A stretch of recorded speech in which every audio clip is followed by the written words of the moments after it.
crucial third meeting between the Modi government and the farmer unions holding their Delhi Chalo protest is to begin very shortly in Chandigarh. This is the third round of talks after the first two rounds failed to break any deadlock. Remember, the MSP, the minimum support price guarantee, the legal guarantee demand continues to be the sticking point, the big flashpoint and the roadblock before any possible breakthrough. Can the farmers and the Modi government reach some kind of a breakthrough this time?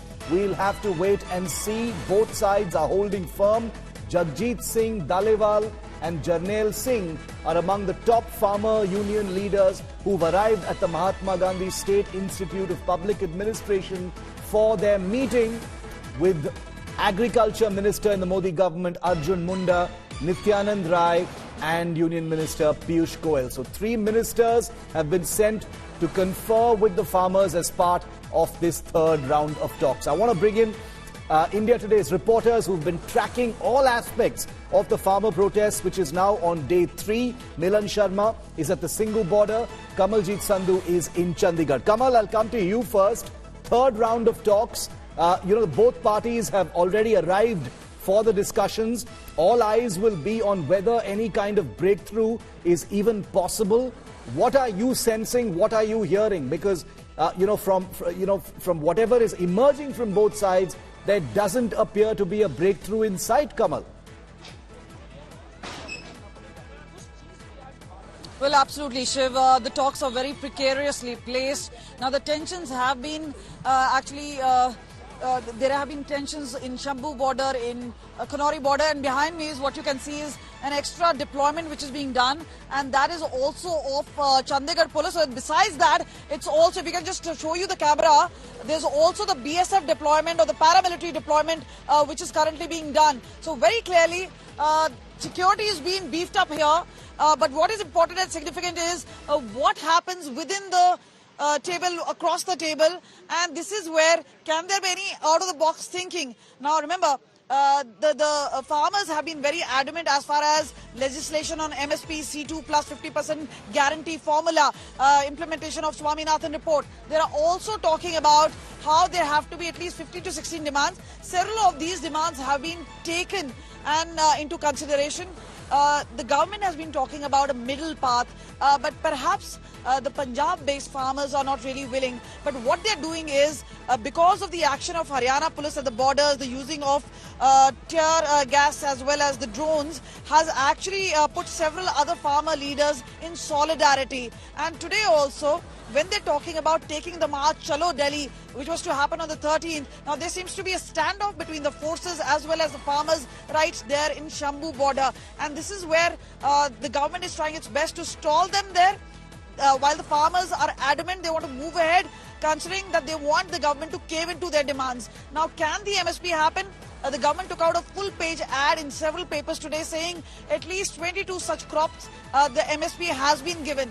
Now, thereafter, the farmers have reverted back saying that's actually only on paper. Perhaps that's only paddy and wheat where there is the MSP being given to both Punjab and Haryana farmers. So each side seems to be rather adamant. Now, if there has to be a middle path of sorts, there has to be some sort of person. One party has to blink first. And remember, with the government now opening up the third round of talks, and let me tell you, the Punjab government and officials played an important part to bring these farmers once again back to the table. The point is, nothing much really changes because the demands are the same, the leaders are the same, and so are the union ministers. So what really can be the breakthrough point is the big question.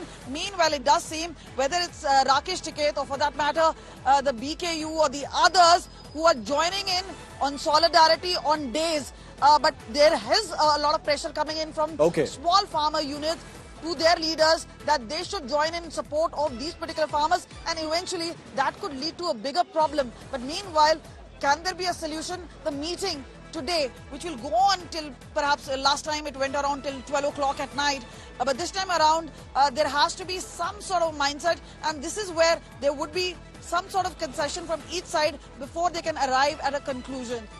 Okay, Kamal, stay with me. That elusive compromise formula doesn't appear to be anywhere in sight, because what is that breakthrough point, as Kamal currently put it, nobody really knows, except perhaps the farmer side and the three ministers who are meeting with them. Milan, you've been speaking to many of those farmer leaders as well from all the locations that you've been reporting from. Do they give you a sense that they're willing to negotiate on the MSP legal guarantee demand at all? Well, Shiv, I'll take on from where Kamaljeet just left. You know, she was talking about the pressure that has been built on the other farmer unions, looking at the way this protest is currently, held up at the Shambhu border. And other farmers are also facing heat from their particular, organizations. And we just heard that Chaduni from Bharatiya Kisan Union is also extending a support. They are also going to do a tractor march in Haryana. The main contention was the last time farmers from Haryana as well as Punjab had joined into the march, and then obviously Uttar Pradesh farmers had also joined into the protest. And now what is happening is we aren't hearing from either Rakesh Tikait faction or the other Haryana Kisan factions. Only BKU Chaduni, another faction from Punjab, has said that they will extend the support, but they are not saying that they will march from Shambhu or they will come to Delhi Cooch, and that is something that other farmer organizations are not willing to do yet. But in their own way, they are trying to extend this support. So pressure building is something that the farmers are still looking at ahead of the meeting. Today, as you saw, rail roko was done in Punjab. That was another pressure building tactic from the farmers so that the government relents to their demands. But I don't see the government relenting on one side to each and everything that they are pointing out. For example, they want India to be out of the World Trade Organization, and yes, that happens to be an international diplomatic policy which India cannot look at doing at all. So that is something that there will be no consensus on, apart from the MSP law, which is going to be a long-standing and very hard-sold demand. It's going to be interesting to see whether there is any middle path that can be carved out today so that the protesters stay at Shambhu or perhaps look at going back.